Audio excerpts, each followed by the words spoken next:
Hello, everybody. How are you doing? Hey, John. Just checking in. Cool. Good to see everybody.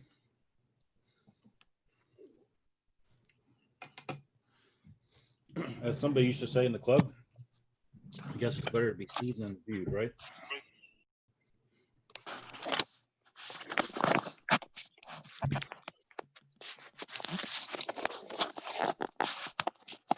How's your toe, John? It's good. It's Okay. healing up. Yeah. That's what happens when you just kind of do dumb things and smack your Don't tell toe. me about it. I'll live to do it again. That won't be the first, or that's not the first time, and it definitely won't be the last time. Yeah, make sure it's the other foot this time. Yeah.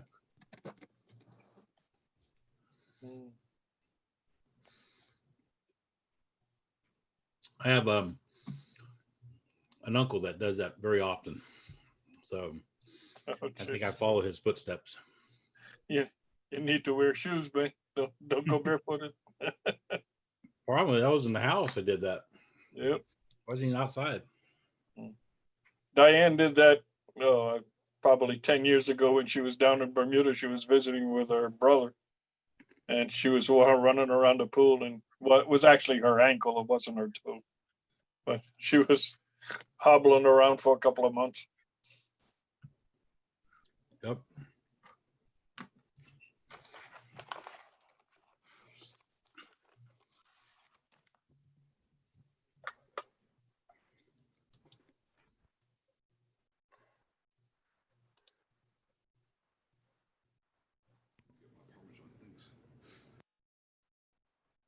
Try Bill.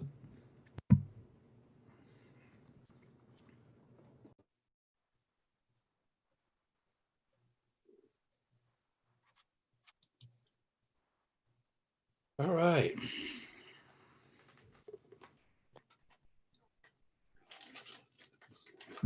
There's more than a thing. Yeah, there's no bag up there.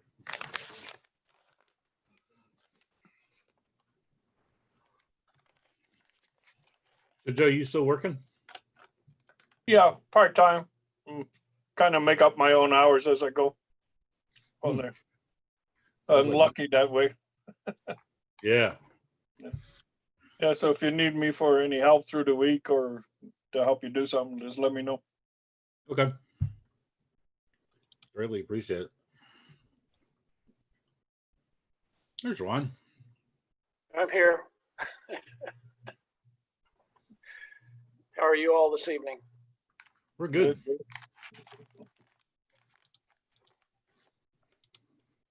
Escaped by another hurricane this year. I saw that. Looks like a lot of damage farther north, but Yeah. goes and all. Or even down the islands. Yeah. Saw that. Glad we don't well, we deal with them enough. I'm glad it's just not year round. That's right. Well, I'm glad we don't have tornadoes that often here. I bet. Even though, are you guys really considered in that they always refer to as Tornado Alley, or are you kind of on the skirts of it, or? Skirts usually, but I think they're redefining what Tornado Alley is. So it might be moving more towards us. I have heard. Oh, wow. I don't like that idea. No, don't blame you there.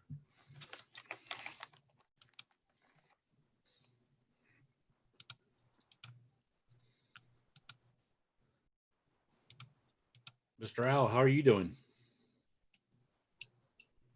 I'm doing fine. Can you hear me?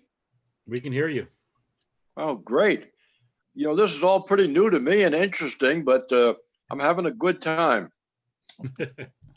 Not like attending meetings without leaving your house. How about that? And the good news is I can have my glass of wine here. That's right.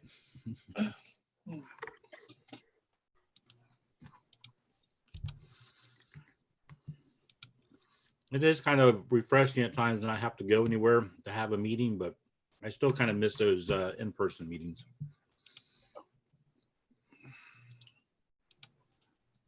Yeah, better hope people don't get too used to this.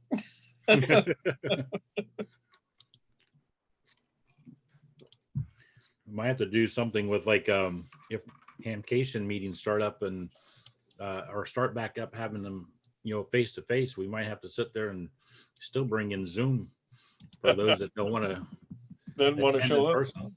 Yeah. Or like Peter and Liddy over in Yep. the Netherlands, they can't make it over here in person meetings all the time, but they can definitely join by Zoom. The wonderful world of technology. Yep. When it works.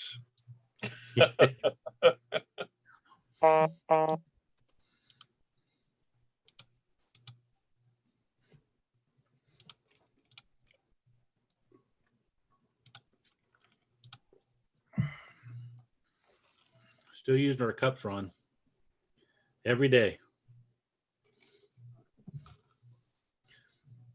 You still muted. Yeah, that looks good. I didn't bring mine along tonight, but I did bring a drink along.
Ron, did you guys start streaming to YouTube on your meetings, or are you still just doing Zoom? Yeah, yes, we are going to. We haven't started it yet, but we are going to do that. Yes, that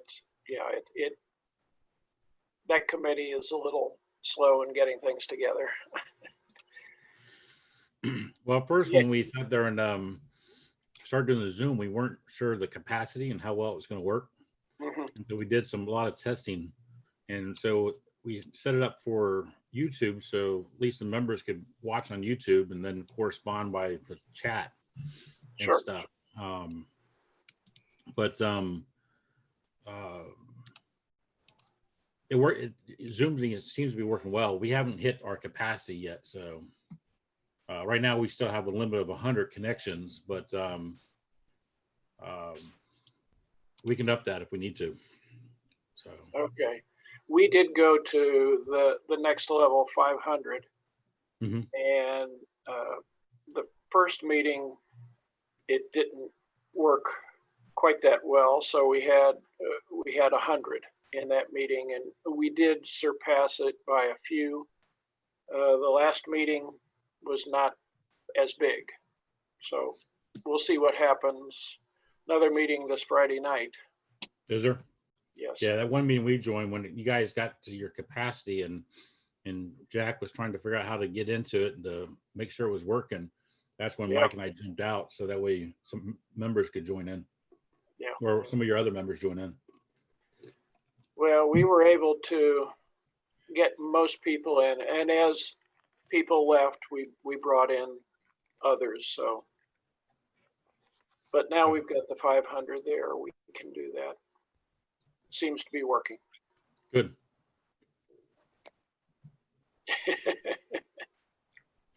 See, everybody gets a drink at home. BYOB, right? BYOB meeting, right? Or in case of Al, it's BYOW. Bring your own wine.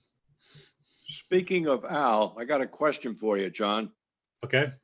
The mute button on my lower left, does that mute my outgoing signal to you? Or does it mute your incoming signal to me? It should mute your audio to me or to the rest of us. Oh, okay. So Gotcha. if you mute it, that way, if you have background noise, we wouldn't hear your background noise. Okay, got it. Thank you. Uh-huh. And Al, if you mute it and then hit your space bar, it will temporarily unmute it, which is what I He's on usually it. run. He's on a cell phone. On a who? A cell phone What's that? thing that you carry around with you. Oh, I thought cell phones were for making phone calls. Some people use them for Uh-oh. lots of different things now. Uh-oh, here comes trouble.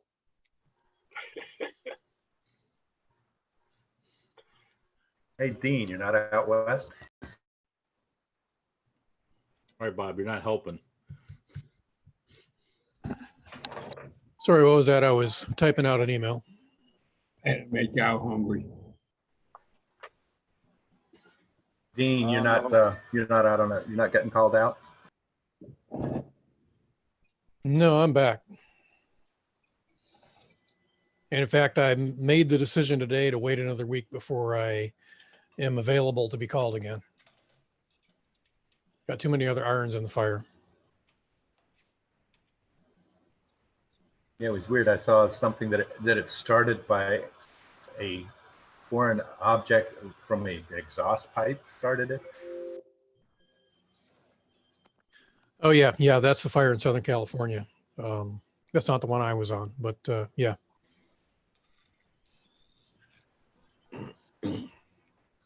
All right, everybody watch out. Here comes Mr. Beers.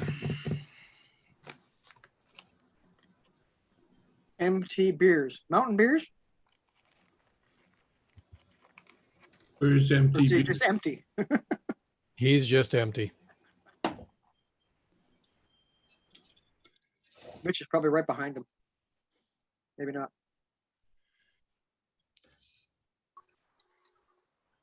That or Vic.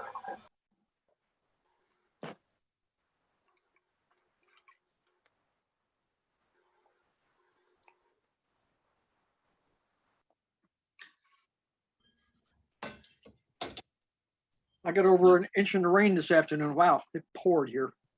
Jeez. Thunder and lightning all over the place. It's Herbs. Hey guys, Hey, How are you? greetings from the great north. Well, not the great white north, but just north. Well, here's Hello, the Dean. Great White North. What? say Altamont Springs or Sanford? What? Yeah, so soon you'll be able to say greetings from the Great White North when it's got snow on the ground. Thank you.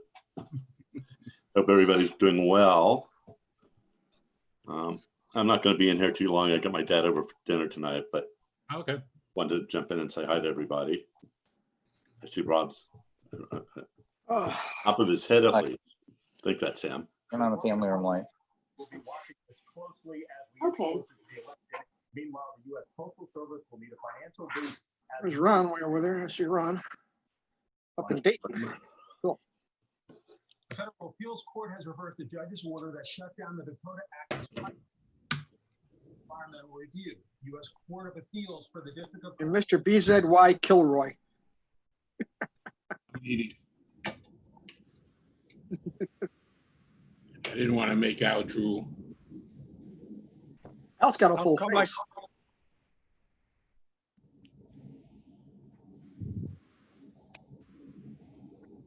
How come I can only see the top of your head, Bob? Best part. I didn't want to show Hey, you. yeah, that's better. How his surface sits on an angle. Oh, he's sitting on an angle is what it is. Or the whole house is on an angle.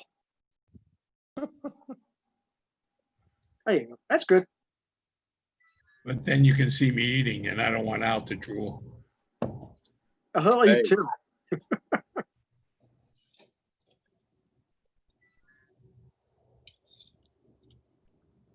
Oh,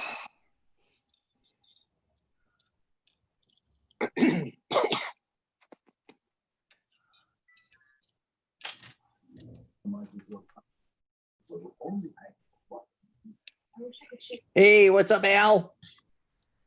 Hey, how you doing there, Mike? Doing fantastic. Good. I haven't made a sale either. You haven't made a what? A sale. That's What do a, you- that's a real estate joke. Sorry to hear that. All right, Mike. Yes. I'm still playing with my toy here, my my Samsung. Oh, you are. Oh, look what I got. Wow. Looks like a fudgicle. I don't know what it is. It keeps disappearing. It's upside down. Hearing. Another hotspot.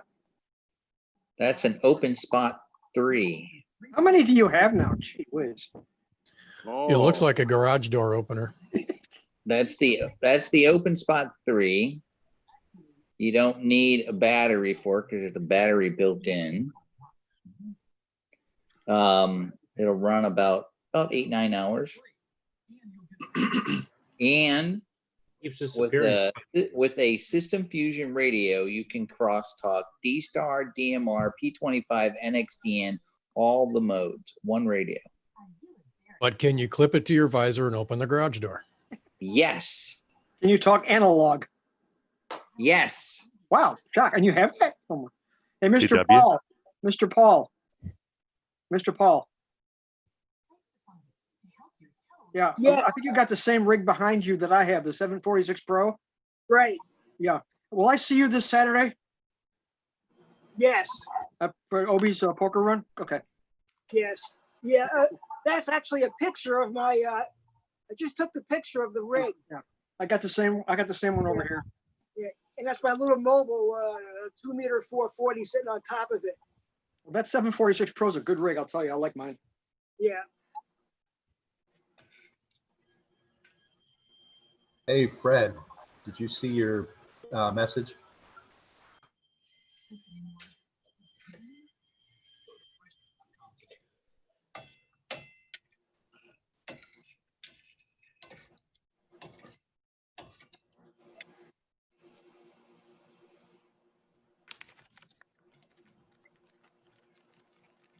Which message? Look under chat, top right corner, the 3 dots. Oh, wait a minute. What you're running in. Hey, Ken. Yeah, how do I get that? Chat. If you're on a laptop, There we it's on the go. bottom where it says chat.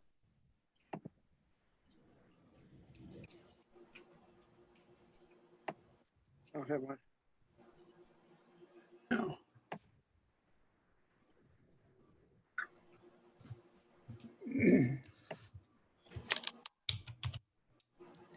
Okay, 3 dots in the upper right of your own picture. That's true too. Yeah, 3 dots in the upper right-hand corner. That's a direct chat between people, not the chat to everybody. Okay, got it. Yeah, you can chat to everyone. Just type, choose everyone on the list of people that are in the chat room.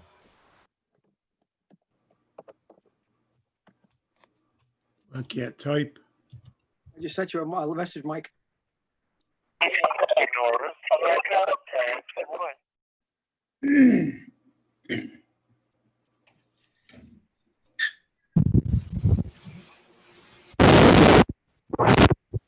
The heck is that? Aliens. He yelled something. He muted himself on purpose. Give me another beer. What was that? Rod Kevin's there. Got a phone number.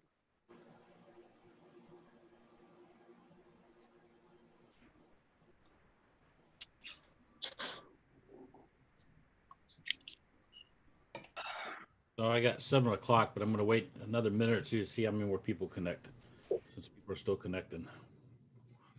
Plus, we have about 8 people watching on YouTube. That's cool.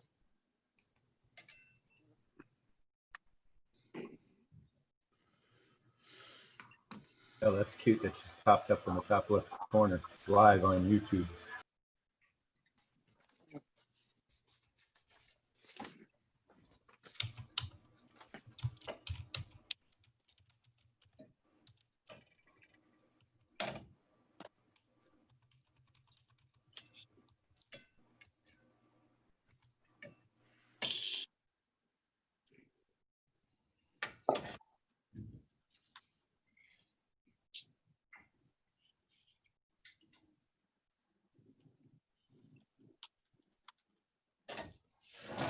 Hey Al, what's in your cup? Push the space bar. Yeah, what was your question? What's in your cup? Wine.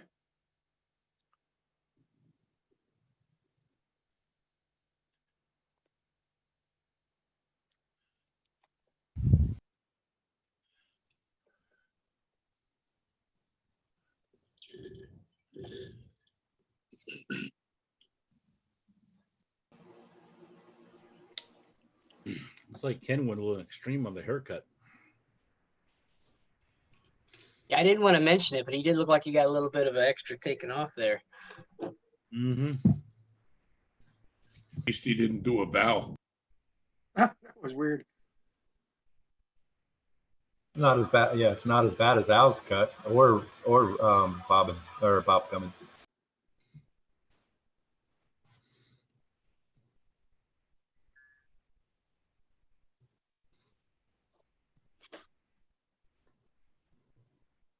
Can you hear me now? Yep. I hear you. All right. And for this Saturday, I got videos to do. Why don't we have a picture?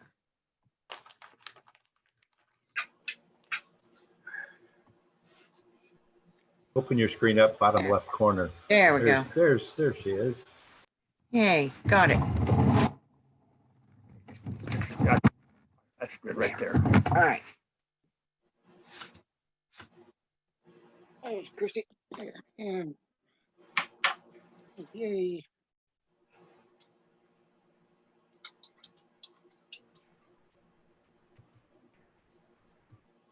Mary.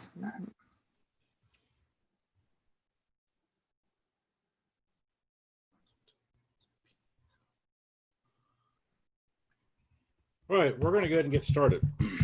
I have Volume up all the way on your speaker. Looks like it. after 7 o'clock, so if everybody will mute their microphones, or actually keep them open. Welcome. Keep them open for a minute. We're going to do the pledge here in a second, so might as well have everybody's voice on that.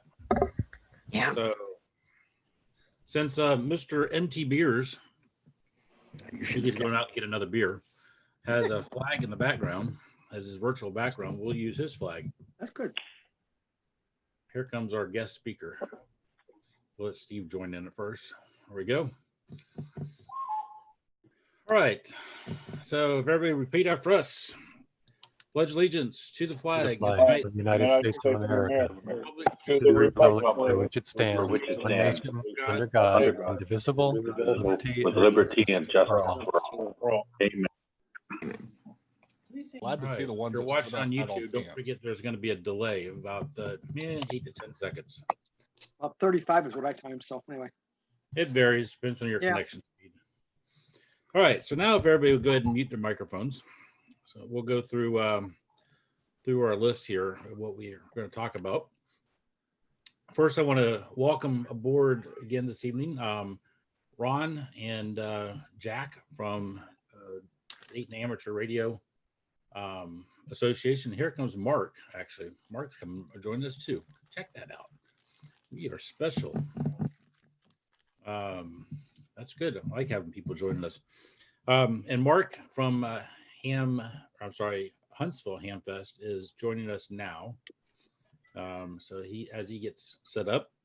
Plus we have Steve Molo from Gigaparts is on board with us this evening. He's going to be doing our presentation here shortly.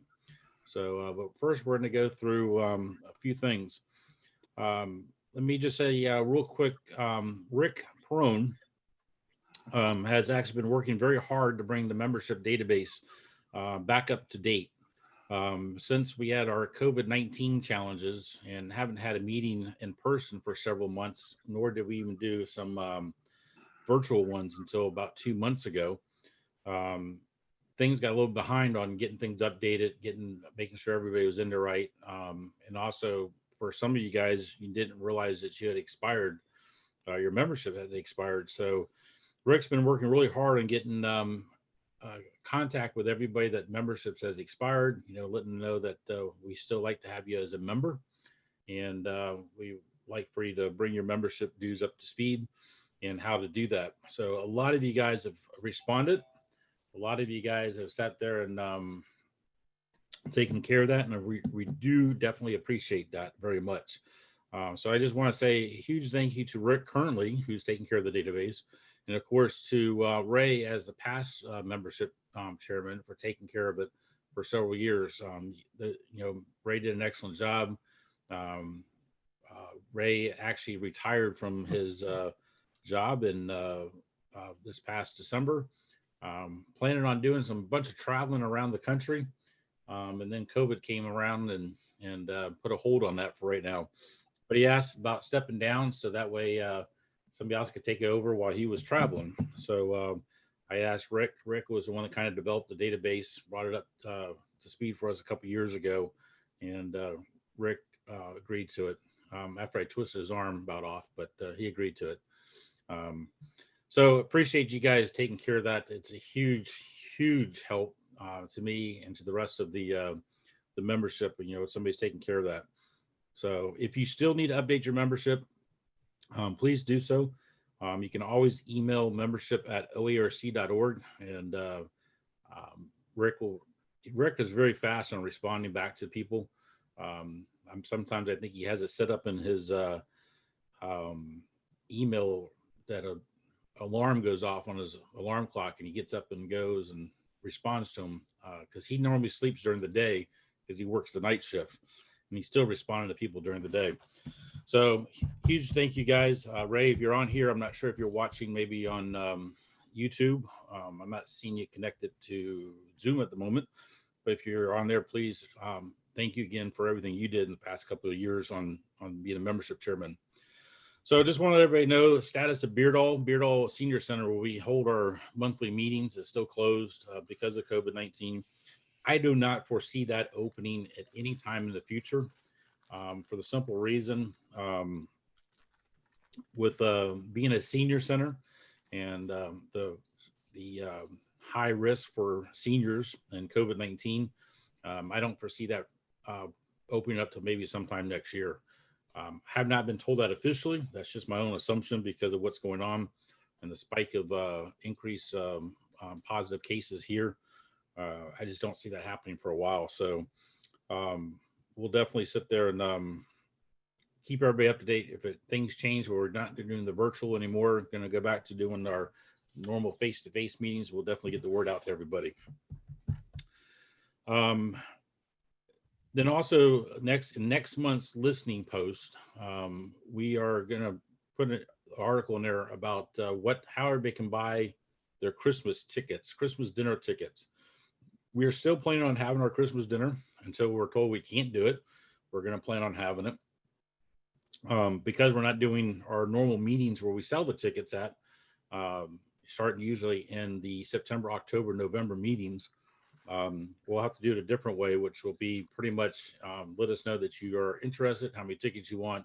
We're going to send you an electronic invoice that you can pay online, or you can mail a check into the post office box. But all that is details will go out next month in the listening post for OERC. Michael, do you want to talk about Hamcation? Because I know you got probably a lot on the plate that you can talk about. So you have the floor for now. Caught him with his mouth full of eating something, a snack. Sorry about that. All right. As of right now, Hamcation's still a go. We've had our first committee meeting. Everything's in full Hamcation mode right now. Let everybody know the website should be 100% live within the next day or so. Our web developer's actually working on it, including the spots where you can buy tickets, sign up for forums, volunteer for Hamcation, all that. Should be live, I would say, within the next 24 to 48 hours for sure. It is our national convention, or ARL's national convention. It's also our 75th anniversary for Hamcation this year. So please, if you haven't heard from, I know a lot of the committee members are fixing to send out volunteer information to people. So please keep a lookout on your email when they send out stuff. I know security was working on one to send out to all their volunteers. We will be needing more volunteers than ever for this year. One, hopefully it's going to be busier because of being a national convention. And two, we'll need more volunteers to deal with any type of COVID stuff we have to do during the show. It's too early to tell right now what that could be. Like everybody knows, here in Orlando, we do have a mask mandate right now that we have to wear masks when we're in public around people. But you never know, we're 6 months out. Everything could change. Also, we made a couple changes on the committee this year. One of them was Fred Fitt is actually moving to security as assistant chair for dispatch. Rick Perone has moved to the volunteer coordinator spot. Jim Shaw is actually moving over to help Benton with special event talking station right now. And I am still looking for a couple more assistant chairs. One of them is going to be assistant chair for the prize and info booth to help out Mike over there during the show. So I am looking for assistant chair there. If anybody's interested in helping out with Hamcation as being a chair, please send me an email and we'll go from there. That's all I have, John. In reference to the national convention, you have as your backdrop one of the logos being used. Do you want to talk quick about the theme? The actual theme is going to be Rediscover Radio, which is pretty much, we went with a joint theme this year with ARL because it is the national convention. So pretty much if you're already a ham out there, you trying to get people back into amateur radio, that's where the Rediscover part comes in. And then the Discover part of it's going to be for new hams to discover what they can do with amateur radio. And also, while we're talking about ARL, they are going to be doing a ARL training tracks, which will be February 11th. It will be at Doubletree SeaWorld Hotel. It's going to be an all-day training tracks. It's going to have 4 different ones.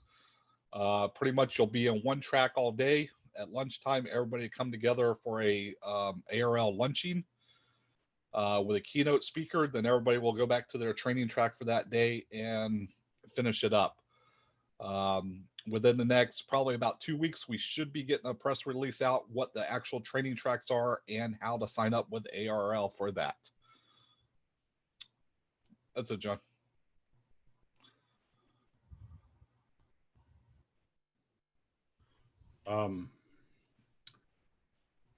Do you want Mike Bennigan to do the Carol Perry Award?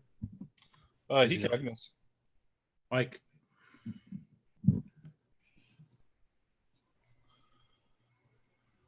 Get off of mute here for a minute. So, okay.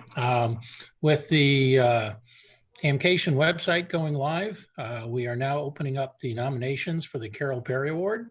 So we'll be putting full court press on that. Press releases will be going out. Requesting nominations for the Carol's Award.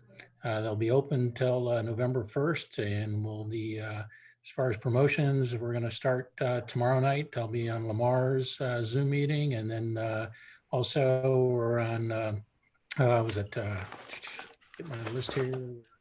We're on Ham Talk Live tomorrow night. Michael and I will be on there promoting both Hamcation and the Carol Perry Award. So, and then Carol's actually on the virtual convention expo that's taking place this weekend. Carol's on Sunday, I guess 11 o'clock our time. We'll be doing her youth forum, and she'll be promoting both Hamcation and the Carol Perry Award at that time. So.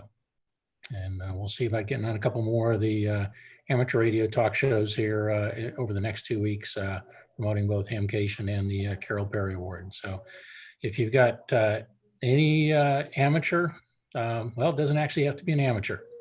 But if you got anybody that's involved with youth and promoting radio, amateur radio, those are all folks that are candidates for the Carol Perry Award.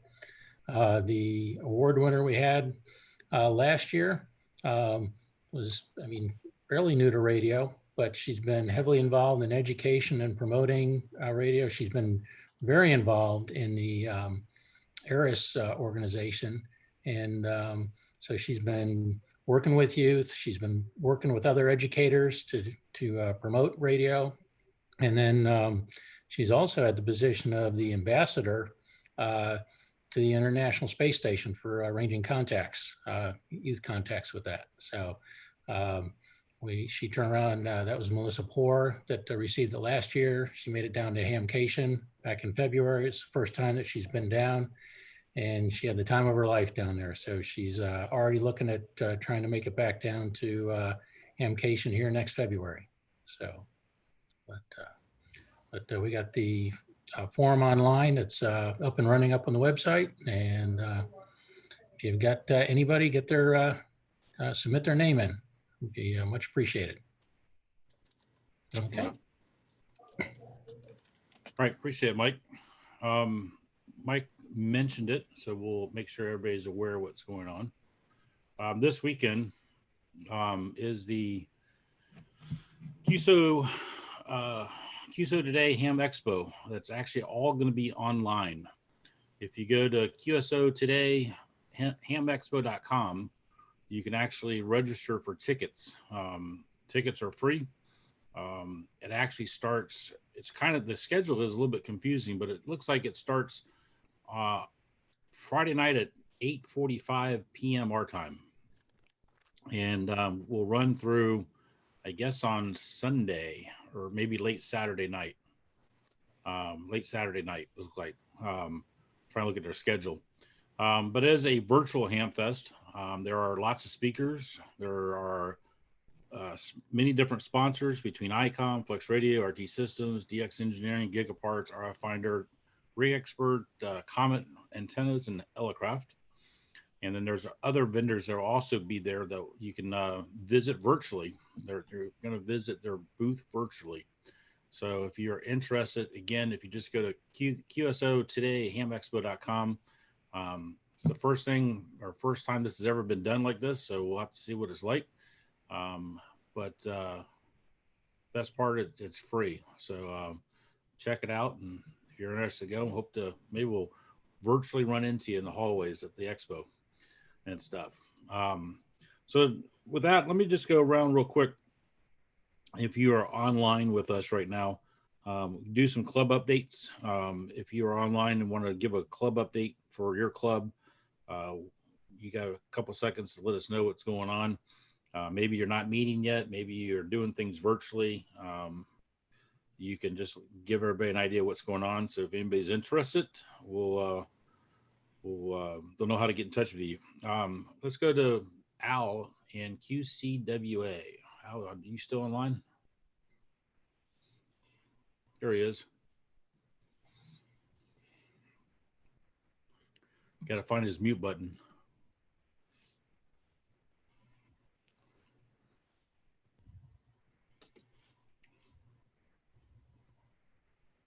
See if we can help Al out here. I don't think you can actually unmute somebody that's on a phone. Probably not.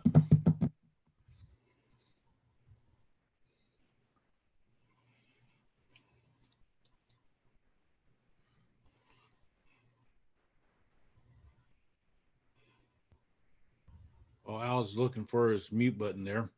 How about Lamar's? Anybody want to do Lamar's real quick? Anybody online? I think there are virtual meetings tomorrow night too.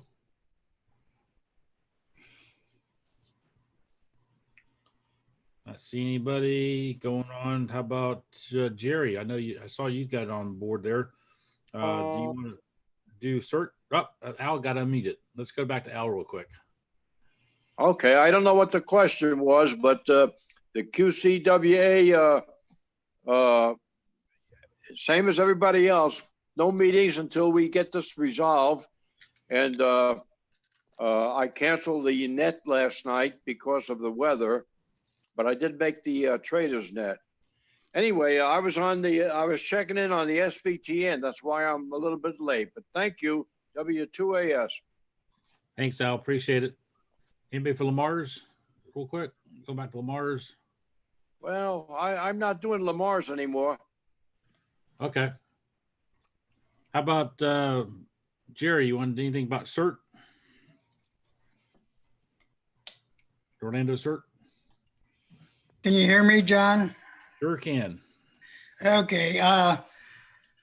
CERT is on hold like everybody else. There'll be no meeting for July or August. The Orlando Emergency Center is on lockdown due to the virus, and until it clears up, we're going to remain simply not having meetings, but we will continue our 7 o'clock Wednesday net, and you're all welcome to check in. And that's about it, John. All right, Jerry, appreciate it very much. How about with the Clarkona CERT? I thought I saw Christy and Bill in here. Not sure if they're still here or not.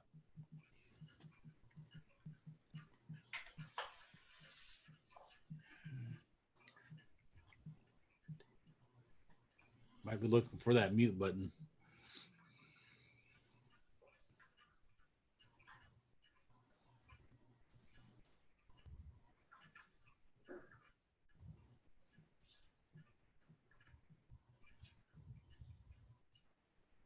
I'll go back to Bill. Looks like they're looking for the how to unmute.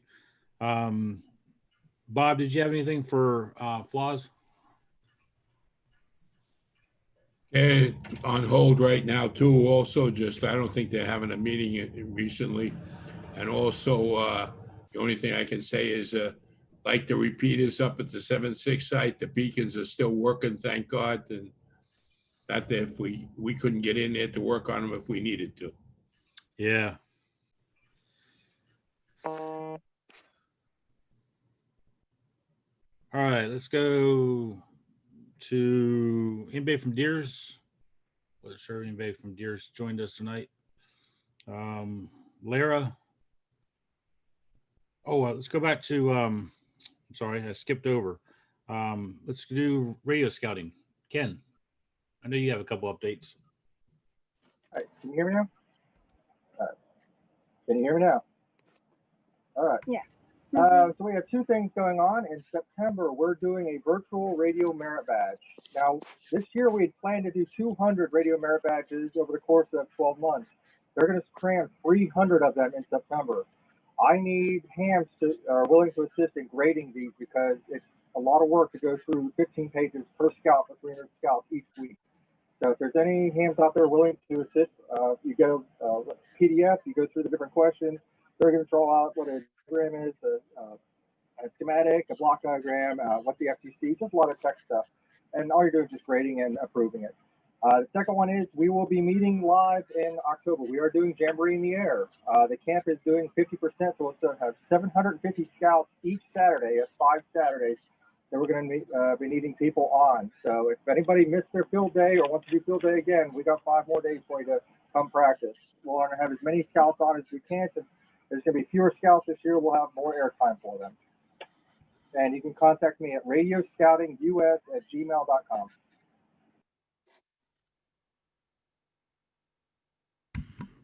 Helps unmute my own microphone. On the part that's the virtual, the grading that you need, is that one particular weekend? And is the grading virtual also? Don't forget to unmute.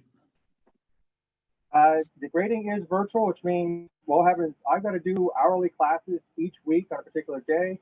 The scouts are going to do their tests online, and then later during that week will be the grading process. So I just need volunteers. I essentially send them an email saying, here's a bunch of reports, grade these and get them back to me. And that's it. So you can do this in your own time. I just need hands and people that are familiar with RF to be able to grade Like one question is, what is the FCC? And every time be able to answer that question and be able to grade if the kid answered it correctly. Okay. Definitely have to put that in the listing post. If it wasn't already this month, I didn't get to go through the entire thing yet. So appreciate that report. Seminole areas, anybody from Seminole areas? Nope. Osceola, anybody from Osceola areas? See anybody? Got some people still attending. And then Orange County areas, we do our meetings still virtually. Our meetings is next Monday night. Starts at 7 o'clock. We use Zoom, and if you're interested in joining, if you're already not on the mail list, and then sit there and send me an email so we can get you on board to the Zoom meeting that will happen next Monday night at 7 o'clock. So that's pretty much brings up those. Go around to the board real quick for any additional update. Yes. This is Mike on Seminole Areas. They have not, Seminole Areas has not met since, I guess, back in February. But the nets are continuing every Monday evening at 8 o'clock on 147.090. So if anyone wants to participate, please do. But until the EOC allows them back in, we're not allowed to meet up there at all. So. I understand that the same thing is happening in Orange County. That's why we end up starting going virtually. So we at least bring everybody up to speed. I understand that. John, Yes. don't forget CFRA. Did I skip over you about? I'm sorry. CFRA. Okay, he skipped right over me. Did you see that?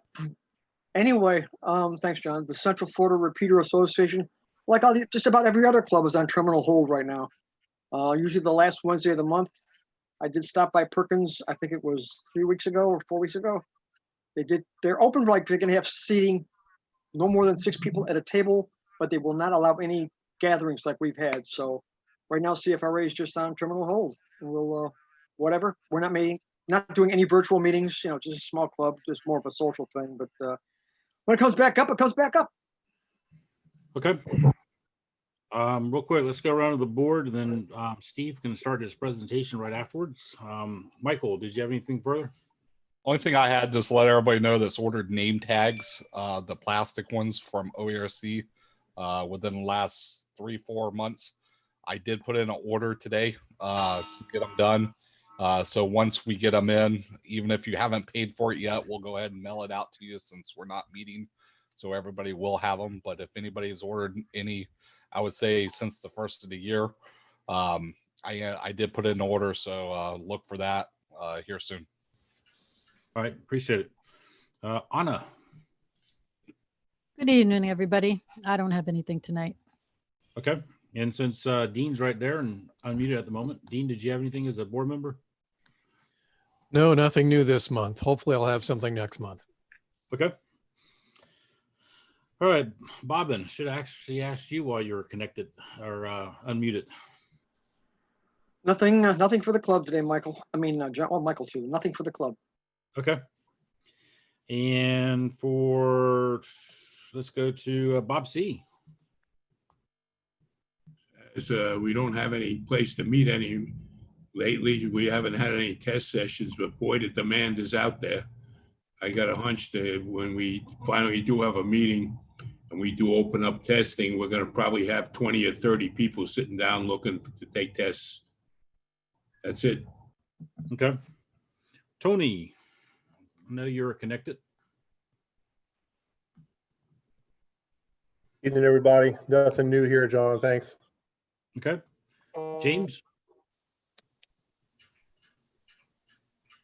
Hello, everyone. Nothing to add. The operational repeater to not ratio is still the same. All right. And I think Bob is right. Until this COVID thing's there, we probably won't be able to get up there to fix something if we had to. All right, let's go to Frank G. Hey, John. The only thing I have is we do have a little article in the Listening Post regarding the Silent Key Committee.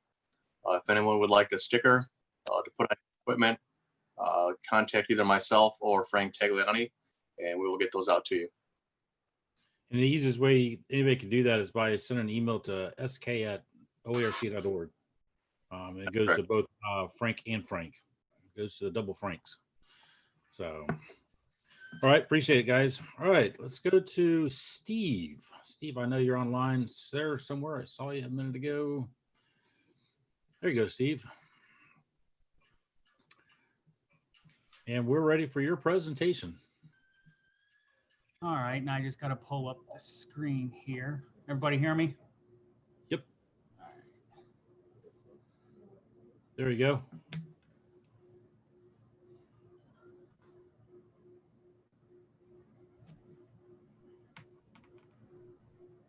All right. This works better than the one that we have at work. You can actually see the next. I got Jason here from Gigaparts with me here, so making him jelly. All right, good evening, everybody. My name is Steve Molo, KI4KWR. I am going to give I guess you want to say brief description, ham radio future youth involvement. One of the biggest things I've really taken on here in the Tennessee Valley, here in Huntsville, Alabama. Current situation in 2020. I was really surprised when, I'm trying to think of his name, and Joel Harrison, there we go, at our DX dinner last year mentioned the median age of this hobby is 65 years old. So, you know, like the next line says, baby boomers are going to be silent keys in the next 25 years. So, you know, with that big influx being CB and cell phones, yes, we did have car phones, 20, 25 years ago, if people can remember that, and they were not cheap. Millennials, I know there's a lot of kids that come to the store here and their phrases, my dad was a ham, my uncle's a ham, my grandfather was a ham. Unfortunately, internet is taking over CB and ham radio, which I think eventually was going to happen with the internet becoming the big boom. And then we have Generation Z, the born and raised with a mobile phone in their hands from birth. When I said that at the Huntsville meeting a couple months ago with we actually have a youth club here, the Tennessee Valley Youth Club. Their president used that comment and chuckled because he said it and I kind of, agreed with him. I think we know a lot of friends and family that their children have cell phones at the age of 8 years old on average. And to me, why? I don't know. We didn't have cell phones until 10, 15 years ago. Possible solutions. I'm not picking on the ARRL. I would never do that. A word that I used in another presentation I did with this was gamification. And I know some are going to go, what is gamification? It's basically just learning to make it fun with a side of competition. And the first thing that came to one guy's mind was, well, how do you make this fun?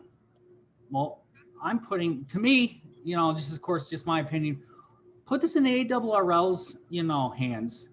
How can they, as our leaders, our voice for amateur radio in the United States, how can they influence youth to be involved? The marketing side, we know ARRL, they know how to do marketing.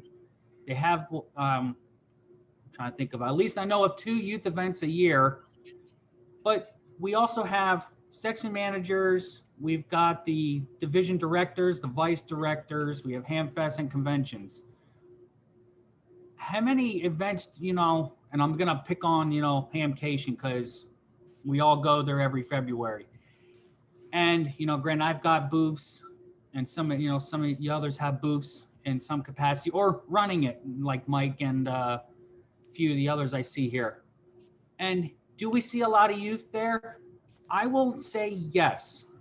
Dayton, I'm not going to say I don't see a lot of youth, but they're there. And that's one thing that we really have to do as a group, that not just at the ARRL level, but as a group. And then a curriculum development. That I think is going to be always a tough topic because, everybody, sitting here watching me give this presentation here, we all have children. and they easily get distracted. That's why they do gaming. They play on their cell phones and TikTok and Twitter and all those other social media, things. So they get easily distracted. So getting them involved is going to be a challenge. What can we do? One of the big things that Jason and I do, when we have events, non-COVID, bike races, the runs. I use the static display at Orlando Attractions is one. With you guys, having Disney, I almost said Epcot. Well, that's part of Disney. Universal, that's the one I was thinking of. And you guys have, I'm sure you guys have some kind of like hurricane weekend, tax-free weekends. I know we had that in Virginia and New Jersey. One of the big things that I have done, between here, Virginia, and living in New Jersey for a couple of years is we always had a static display a couple times a year to show the community what we do. And of course, it was more tailored around the hurricane season. And sending a message to the children's parents, aunts, uncles, grandparents really got them involved, seeing the radio in action. I know watching kids at Joda last year with the 7300 and seeing the waterfall and then playing, with FT8, that got their attention because I said to them, it's FT8, text message for adults, hi. Continued education. One of the struggles I think we will have, and I'm trying to think of a youth down there, the only ones that come to mind is the Lee children, and we know they're actively involved in contesting, so they will always stay engaged. But once you get them involved, will they stay in the hobby through school, post high school, college, into adulthood? That's going to be, I think, our biggest struggle. One thing that Colin, WD3 USA, has always said, age does not matter. And I have heard several hams just here in the Tennessee Valley say, how can a 7-year-old get their license? Okay, I kind of agree. Is that VE team just, helping them out? I'm not gonna, be a conspiracy theory here, but you never know. I'm trying to think, Neil Rapp got his, I think, at the age of 7 or 8. So it is possible. Morse code. I know a child hearing, CW and the dits and dots gets their attention, and explaining to them, that the military used it during wars and still uses it in some capacity. Digital modes. Showing the action of sending signal report to the other operator, ham radio, text messages. Colin said this at his own meetings and events that him and I have gone to here in the area. And, last one really covers for us here with the Space and Rocket Center. That, and it's something that I really wish I could get the Space and Rocket Center to do, is have an amateur radio spot. And someday I just have to get over there and see if it's even possible. The amount of children that come to the Space and Rocket Center here, we could probably really pull amateur radio together as a starting point there. And I'm not saying that that's not possible down there in Cape Canaveral and, all the other NASA facilities in Florida. Scouting. I did notice Ken with his uniform on there, and that one kind of chuckled. We are big supporters of Jamboree on the Air here every year. And last year, I want to say they put out over 1 million exposed during that weekend every year. I don't remember what the numbers were for last year. I know we were set up for both days, and we had over 60 children visit us at the Scout Center here in Huntsville. And I think a couple of them have actually joined the youth club here in the Tennessee Valley. Are they active? It's kind of hard with COVID. The challenge, and I kind of chuckle with this, is Joda is not only RF, but it's internet. And I know we had a couple do Echolink last year, DMR, IRLP, D-Star, and even Fusion. But the one thing that a lot of the parents did not understand was the boys and the Girl Scouts having those badges for amateur radio or something with communications. I used to teach it, and I just haven't done it here since being in Alabama. That, I think, is one of the big pulling aspects for getting youth into the hobby, besides community involvement, which you can do it as an individual, but club involvement's always better, because then they see that, hey, there's a big age bracket here of not only the older generation, but I say my generation and the 30 and 40-year-olds. High school, I think the challenge with, and always will be, sports, boys and girls, and trying to be the cool one in school. That one, talking to I say students, between students that come in from the robotics club here, people that come to the store and to the club meetings, or even ones that, ask questions through our chat portal on our webpage at Gigaparts, is how can I get involved and not get bored with this? And one of the things I always mention is robotics. We have the time travelers here in Huntsville. APRS balloons. I wish there was a way we could get Tom Medlin, was it W5KUB, really show how many APRS balloons he has up in the air right now. I know at one point he was up to like TAC 14 with his call sign. I'm not sure how many he's got flying around the world right now. I know there was several at one time. Fox hunting. I don't know. I think it'd be pretty cool to do a fox hunt in Disney if they would allow it. Use that as an example down there, or maybe even at Hamcation, if it was possible. Don't want to have anybody get injured trying to, find the fox, but that would be something cool. One of the things I think is really limited, and I'm not sure if we even have them here. I know they had them in Virginia and New Jersey, was school radio clubs. They had a school advisor being a teacher was a ham, or even the club came in once or twice a week after school and ran the school club. It's something that may work. Will it? Don't know if you don't try. Post-college, still, amateur radio will never stop. The pros to this, many of our large engineering companies have clubs. Boeing, RCA. I used NBC because I know NBC has a big club in New York.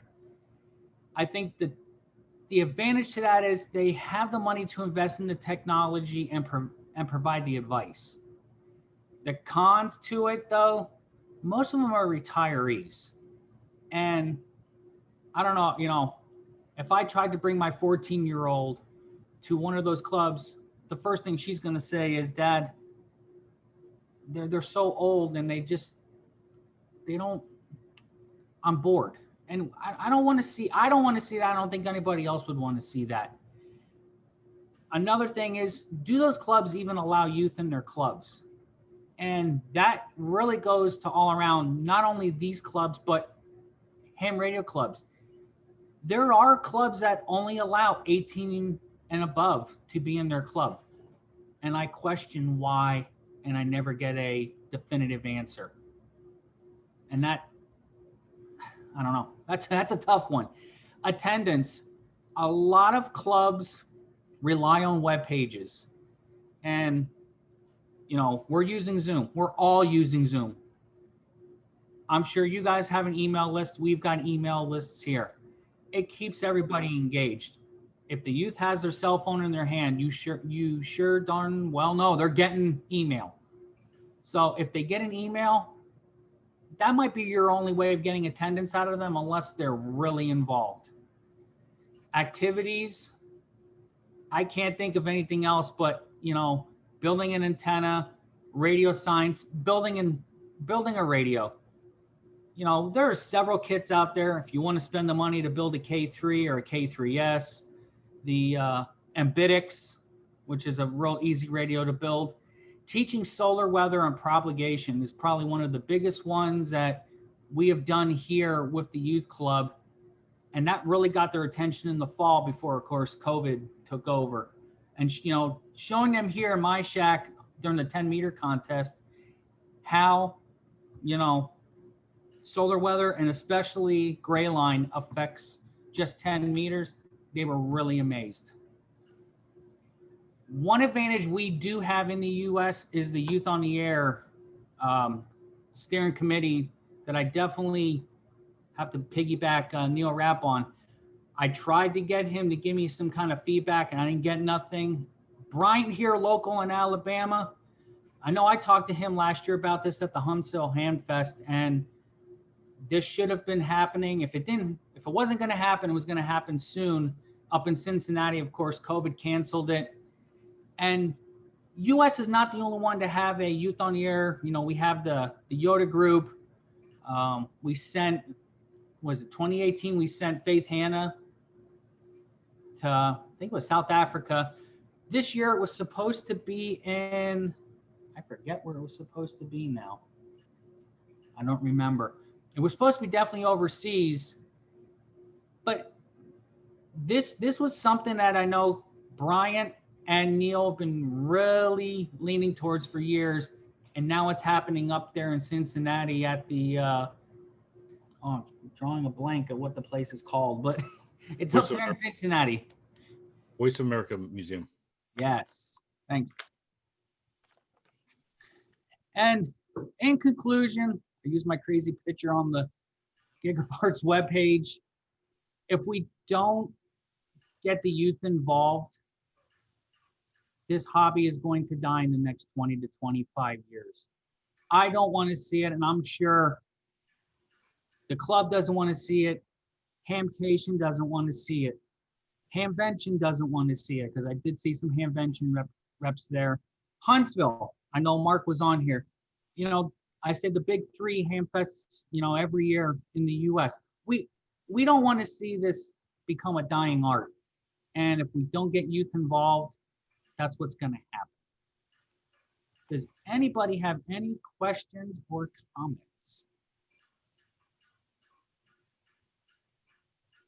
If you do, don't forget to unmute your microphone.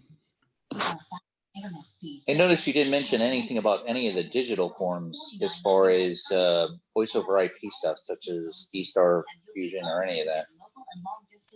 That was, that's a good,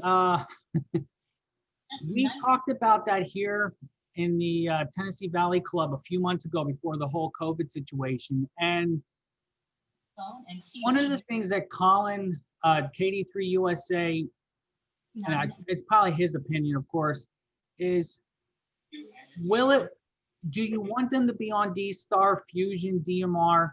If that's the way to get them on the air, absolutely. I'm not against that in any way. Remember, it's all about the start, though. You have to get them started somewhere. You have to get them something that they can get excited about. And if you want to get them excited, it does several different things. It involves computers. It involves radios. It involves building small things such as little cheap Raspberry Pis with little inexpensive connectors. It gives them the capabilities to do so many things, and if they get the right radio, they can use one radio to talk on all these different modes to people around the world. And the nice thing is you can carry these little devices with you, which is, again, it's something small. They have a cell phone. Again, it's all about trying to engage with the younger people. You have to engage in some of the things that they do. Mm-hmm. Just to stay. And I agree. And, you bring up, like the Raspberry Pi. How many of us on here right now are running Ham Pi off a Raspberry Pi? I know I've got 3 of them here with it on it.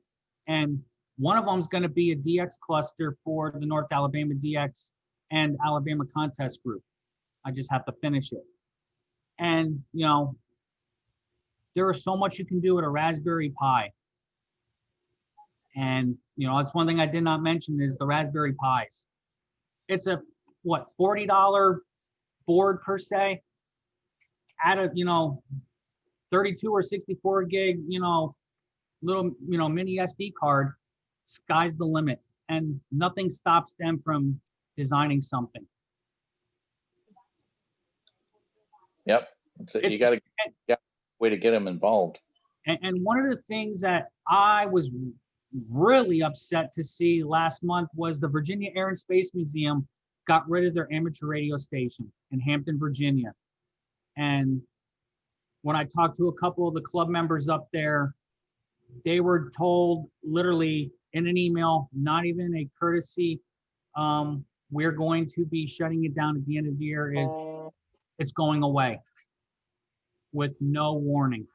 And that was a very good tool for the students on field trips, because there was always somebody there from the amateur radio community showing off amateur radio, listening to satellites passing over, trying to work those satellites passing over, and doing HF and VHF at the same time.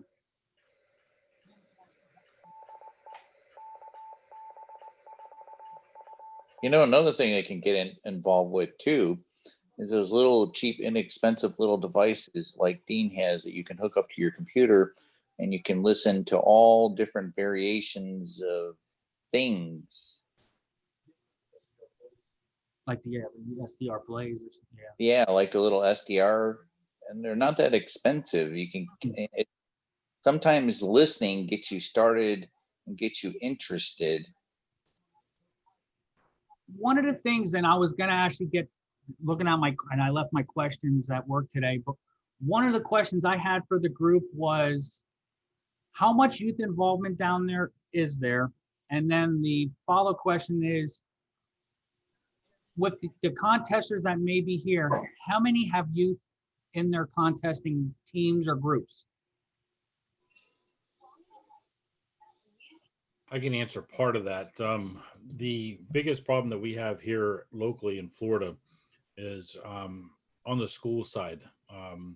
Private schools are not so bad, but public schools, a lot of the curriculum the entire year is based off of making sure they pass the FCAT or SATs or whatever the correct word is nowadays for those testing.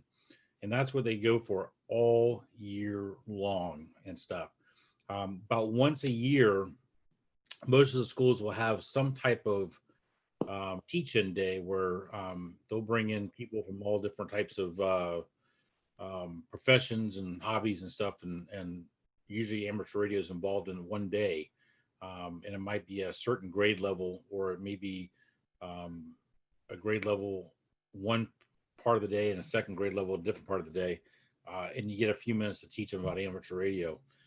I think the biggest problem is just there's not enough time to sit there and hook people on an interest, or hook kids on an interest of it, because a cell phone to a lot of these kids today provides them with so much more information and entertainment than an amateur radio.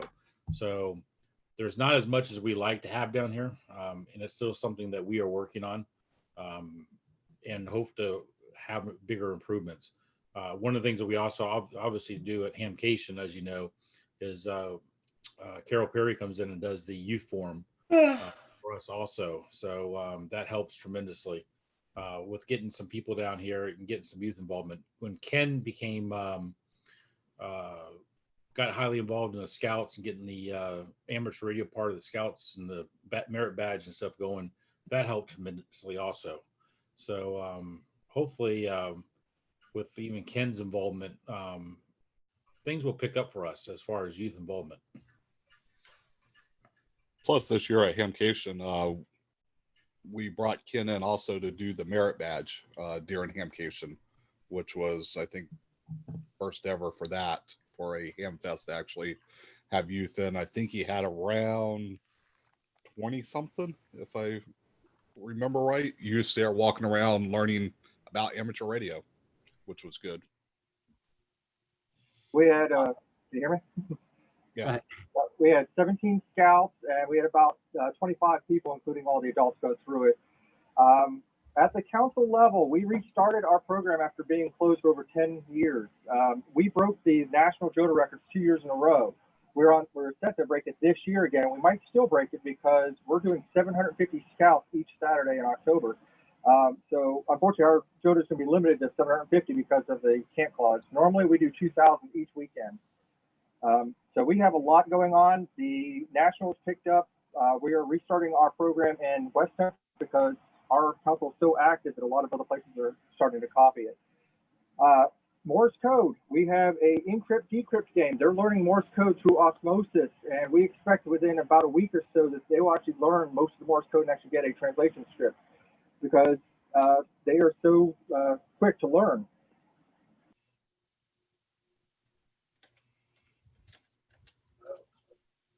Do you have a thought? What's your thought? That we set records of the last Yeah, that was one point made here in the background here by Jason.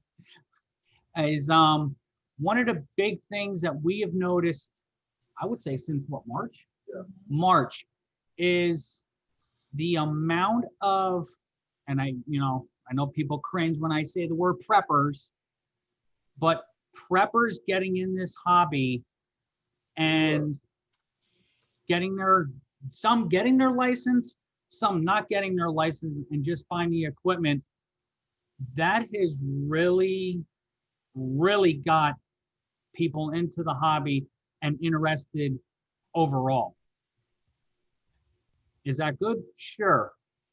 I'm sure somebody's have seen the projected or proposal for getting technicians on HF. And I know that's got not everybody, but a lot of people with mixed emotions. Yeah, it does. It does have a lot of mixed emotions on that one. One of the things that was just mentioned in our YouTube chat room was obviously using social media to get kids involved too. I know OERC and Hamcation both have Facebook and Twitter accounts. Hamcation does have a Instagram account. OERC does not. Some have not done yet. There's so many different ways you can post things. Just trying to stick to a few, but that's something we can also look into also to get people or more of the youth involved also. Club events. Our biggest thing this year obviously is COVID. I mean, once COVID goes away or is under control or whatever the case might be, then we didn't even have field day this year because of the COVID situation. We just felt it was best not to do it. Besides, most of the places to do it were shut down. You weren't able to rent them or do it at. So we just supported everybody to do their field day from home this year. And hopefully in 2021, we'll come back to doing field day as a group again. So just, times are a little different this year and things are definitely different in the world. So I have to ask Ron from up there in the Dayton area, with how big your club is, how much youth involvement do you guys have up in the Dayton area? Not enough.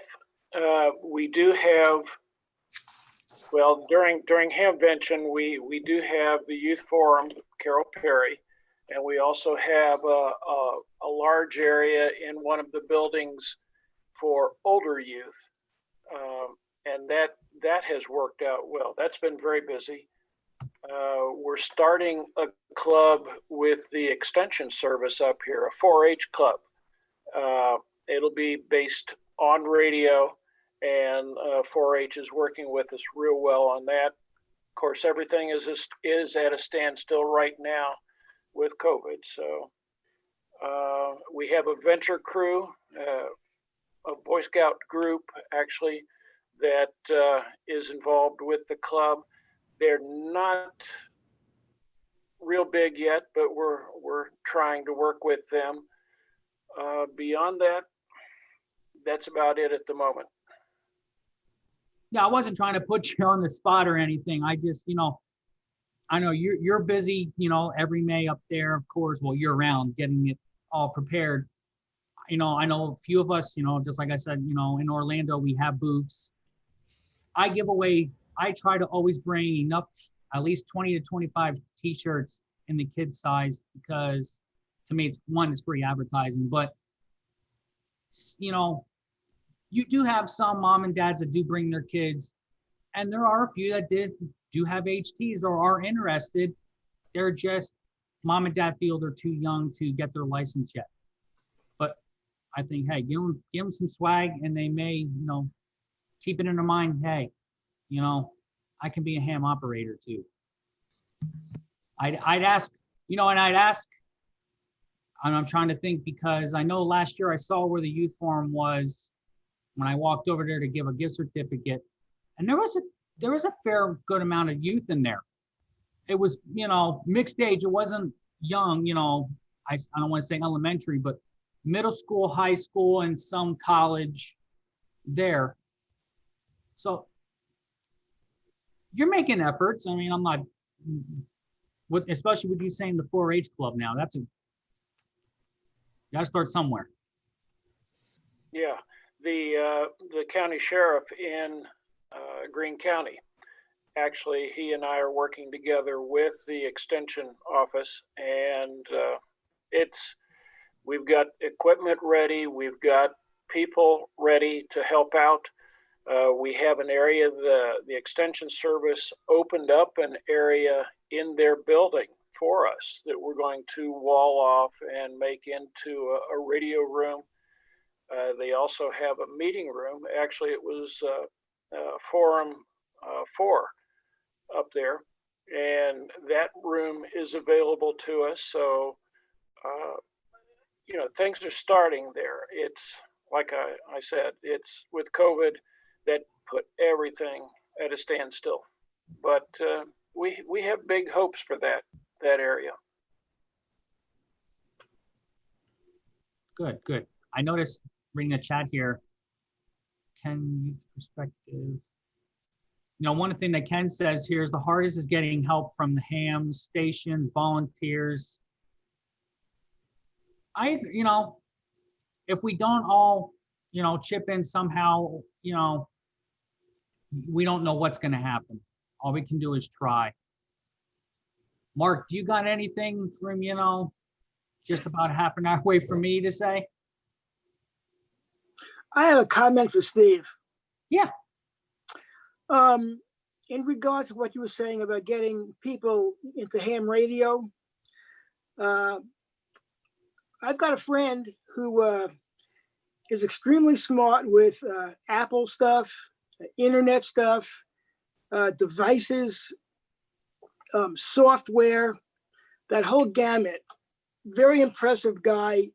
He's middle-aged, much younger than me. And I'm in a tech group with him. And he made a comment about a week or so ago that he's never solddered anything in his entire life. I know he knows about voltage somewhat, like some camera may need 12 volts to operate, but he's never actually made anything, fixed anything. Now, I grew up, I guess electronics were calling me when I was born. And at eight years old, I was already taking TVs apart. I grew up in electronics, piddling. They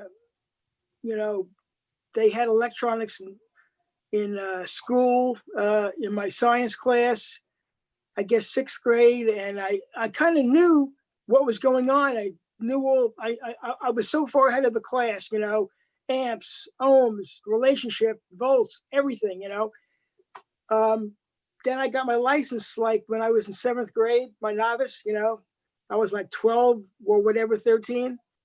But there's a lot of people who are growing up with a screen, a keyboard, a mouse, and all of this technology, iPhone stuff, iPad stuff. But to get them into amateur radio, where you've got some device that's making RF, you need an antenna, there seems to be a big division between a lot of people who seem to try to get those people into ham radio. They've got the intelligence definitely for it, but they're in like a different track. you know, and they're not in the electronics track. They don't hold electronics, resistors, capacitors, soldering irons in their hand. And they're on a different technology track. And I think to try to get some of those people that you were talking about into ham radio, I think there needs to be, and I'm not saying I got the answer. I just think, I just want to raise the question. I just want to raise the, substance that there needs to be a bridge to get those people into some kind of, I lost my picture here. There we go. Into some kind of electronics, because you mentioned about building stuff, and a lot of those people don't touch anything, you know? So I think it's important to get some of these people into actual electronics, and rather than doing internet ham radio, they actually throw up an antenna, and, you know, whether it's in a car or at home, or build an antenna, you know, that's where ham radio started for me, you know, building stuff, with, night equipment. I built the Heathkit stuff and night stuff. I don't know if anybody remembers night radio. But anyway, you know, a lot of us in this club probably grew up the way I did. But the people of today are not growing up like that. Of course, the stuff they make today is non-repairable. I mean, how much stuff today, even with, I mean, I was in the service business, you know, I worked in aerospace, I worked in broadcast television, I worked in TV repair. I got a knack for it. I do it well. But a lot of that stuff today, you know, you go buy something and it's non-serviceable. You throw it out and go buy a new one, you know, and so that repair effort, you know, or for somebody to try to fix something is, you know, I still do my own stuff. I'm retired, I'm not in business anymore, but I think actual electronics is fading away. And I think that's pulling ham radio down also. I agree 100%. One of the things, I'm trying to think of how to say this politically correct. We don't have a lot of vocational, technical in school anymore. I mean, yeah, you have some that have metal shop, wood shop, home economics, but it's not, you know, they don't teach what a lot of us were taught 20 to 50 years ago. A lot of us we were not taught some of this stuff. Some of us were. Today, they don't teach that stuff in school. I know my daughters, they don't have anything like that. I can't think of anything around here, you know, and I see, you know, the makers movement, you know, like Ken said in chat, the makers movement, that's a big thing here in Huntsville, is our makers group. I think it's 256. I think it's 256. I mean, there are some smart guys there, and some of our own tech room guys go there nightly. But if we, you know, that's one thing that, yes, I agree with you, Paul. There are radios that once it breaks, that's it. And is it hurting the hobby that people buy these cheaper radios because once it breaks, they can just throw it away and buy another one? No, it gets them on the air. You know, you got a lot of people say, I'd rather have the quality over having the junk. To me, as long as you're getting on the air, that's what's key. One of the things we also did at Hamcation this year is the ARRL came in and sat there and did a kit build in their booth. And that was pretty popular with between not only just kids, but even the adults. And then, of course, at our OERC meeting that happened during Hamcation last year, we did a kit build also. Joe Eisenberg was there. and kind of brought in some kits for everybody to build. And so that was pretty, actually, that was even very popular too within the club. It, you know, had a good, 15 or 20 people, I think, participated in it out of 60 or so that was probably there that night. So it wasn't too bad. So the biggest thing I think, again, for us is the school issue. Their curriculum is so strict on teaching them how to pass this test. There's not a whole lot of room to get another subject in or another curriculum in and stuff. And to even answer what you said there, Steve, I was in school, I'm going to date myself here, 30 plus years ago. And I'm sure that the shops, mechanic shop, the wood shop, all those type of things, I don't even think even exist in school anymore today. I might be wrong, but I don't even think they do. So, because I really don't think kids are taught the way we are taught back when we were all in school. Things are so much different. So all we can do is keep trying, and hopefully things will change. And out of 100 kids, if we can at least get 2, 3, or 4 interested in amateur radio, as far as I'm concerned, that's a success. And keep that interest going. I think one of the things, and I muted myself because we were all talking about it, is, it's not in school anymore. One of the big things, and I looked it up last night, because I know we have a robotics team here, since we sponsor one here locally.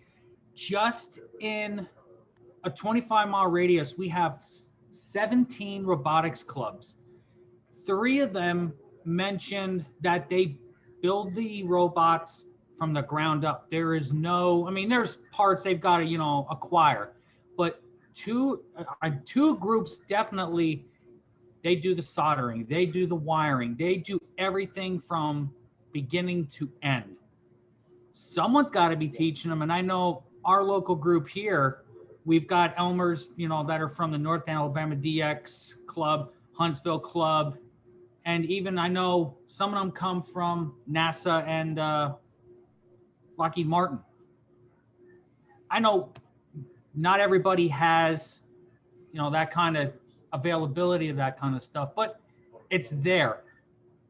The makers groups, we got the makers group. I mentioned that, before. I'm not sure if that's an option down in Orlando for makers groups, but it's amazing what some of these people in the area come up with. I mean, with a table and some LED lights, and you look at it like, this thing's got to cost thousands of dollars. No, the table was $100, and I took some LED strips and wired them together, and this is what you got. Ta-da! Right, Mark. Were you trying to say something? I thought I saw N4BCD trying to get in there.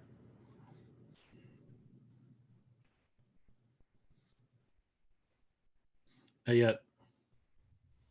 There you go. All right, there we go.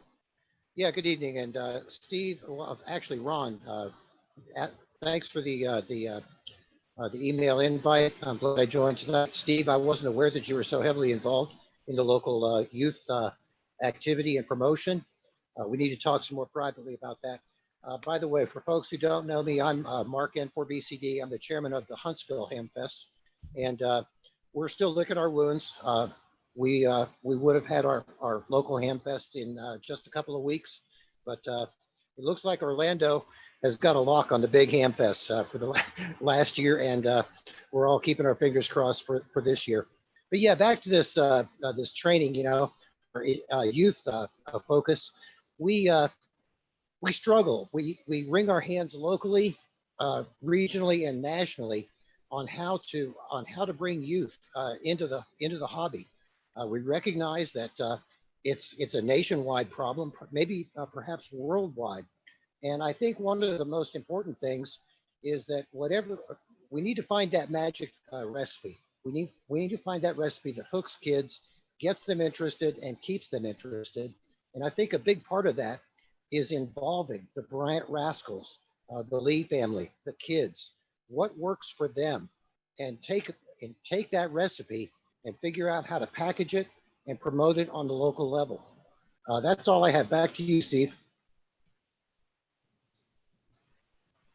And that was, one of the things that I was going to ask you, granted, like I've been saying, I'm in my corner, all 2.5 days. Well, I say 2.5 because I'm usually setting up all Friday. What involvement do we have here at Huntsville that I don't see while I'm, in my zone? Well, okay, the guys in Orlando and the guys in Dayton have seen it firsthand. The Huntsville Hamfest Youth Lounge. We've been in our 13th year. Dr. Monty Bateman is a solar physicist with NASA. He and his wife have been running the local youth lounge for the past dozen years. And each year it grows more and more successful. Unlicensed parents bring their kids to the Hamfest just to participate in that youth lounge. Last year, it was an overwhelming success, a 25% increase in kids. We ran out of kits. We ran out of solder. We ran out of a lot of stuff. And the local vendors, the vendors at the Hamfest stepped up and brought us additional materials so that we could keep the kids going. And each year, it's a hands-off thing. Dr. Bateman just manages that program. His wife's an educator, and it works.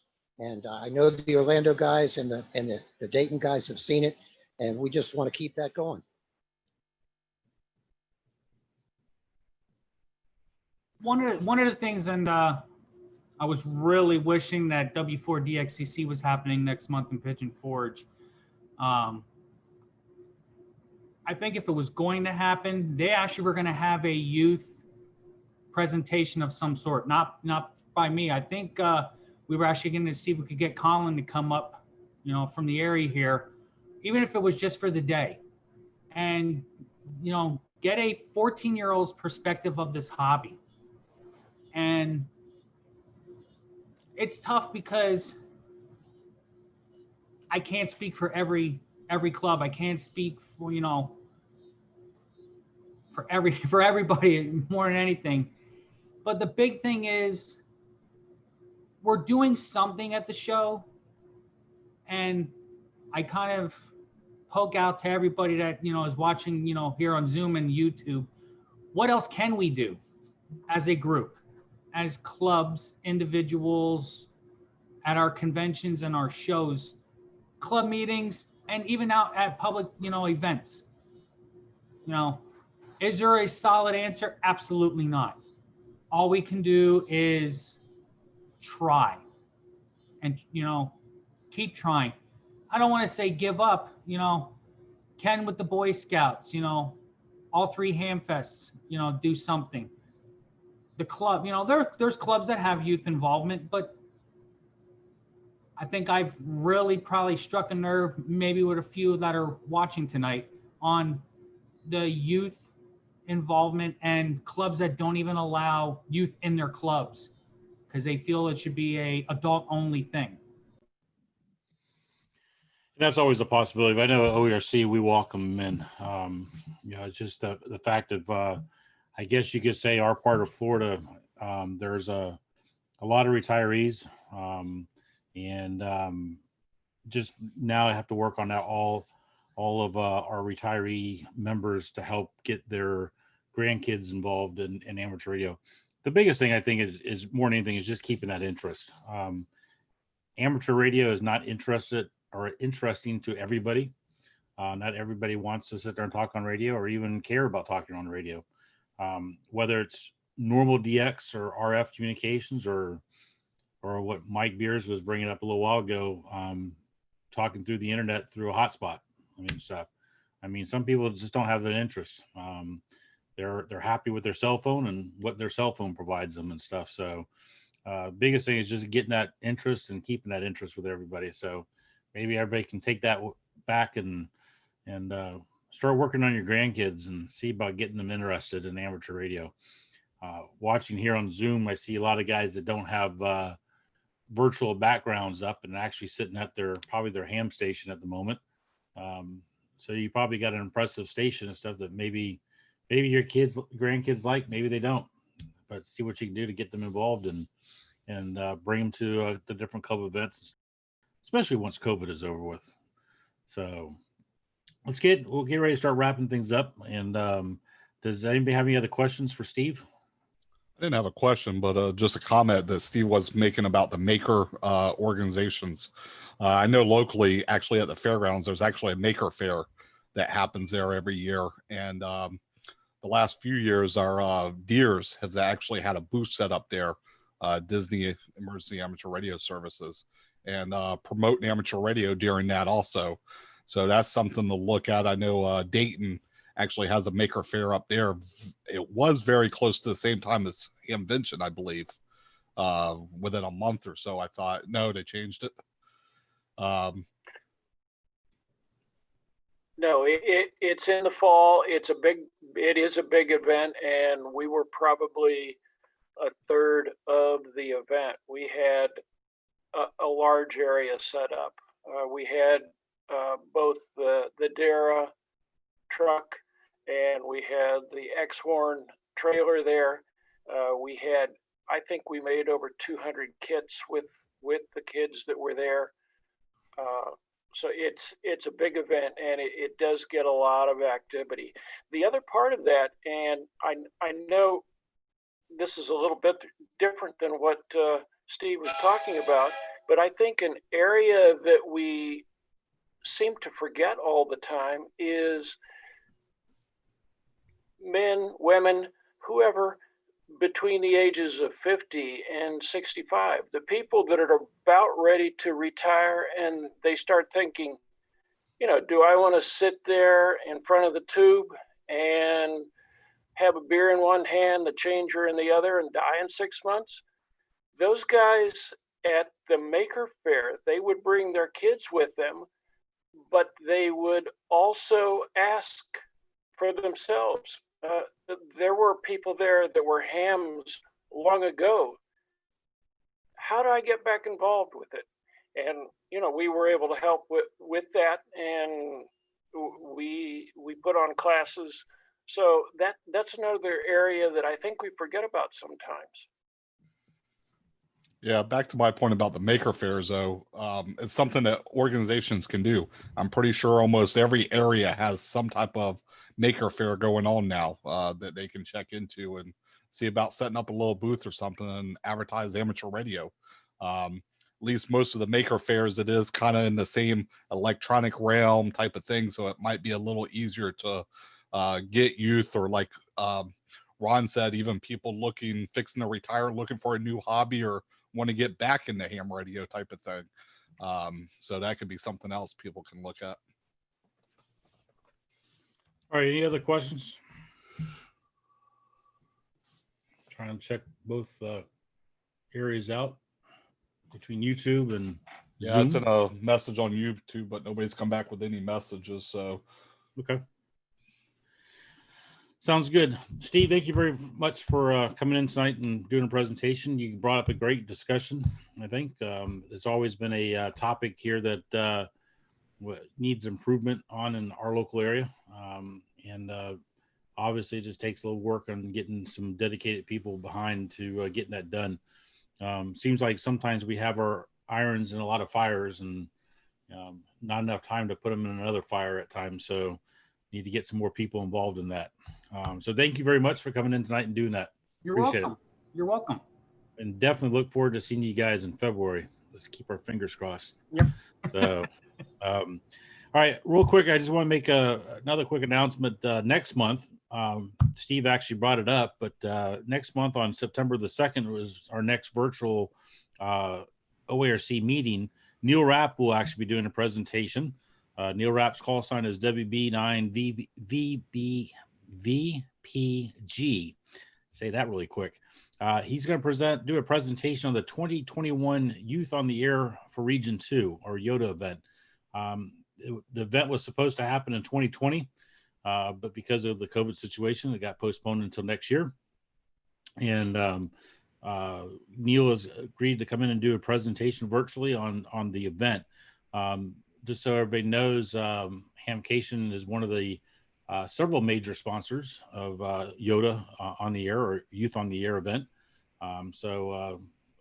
Neil is going to come in and do a presentation on that. And I think Steve mentioned that Neil actually got his original amateur radio license and has been licensed since he was like 7. No, actually, I think it was younger than that. I want to say it was 5 or 6. He got his original amateur radio license.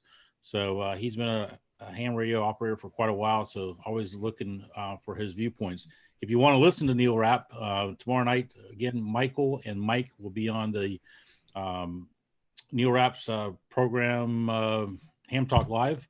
It's a podcast. If you just do a Google search on Ham Talk Live, it'll take you to the website. It starts at 9 p.m. Eastern time. You can listen to it right there on the website, or you could download it from onto your favorite podcast program later in the evening and stuff. So look forward to that presentation and looking forward to seeing everybody next month. So appreciate everybody taking the time to be with us tonight. Please stay healthy, stay safe. If you're a high risk individual, do everything you have to protect yourself through this. Let's keep our fingers crossed that not only that Hamcation happens in February, we also get to have our Christmas party as normal, and let's make 2021 a better year than what 2020 has been so far. So appreciate it, guys. 73s, and see you guys soon.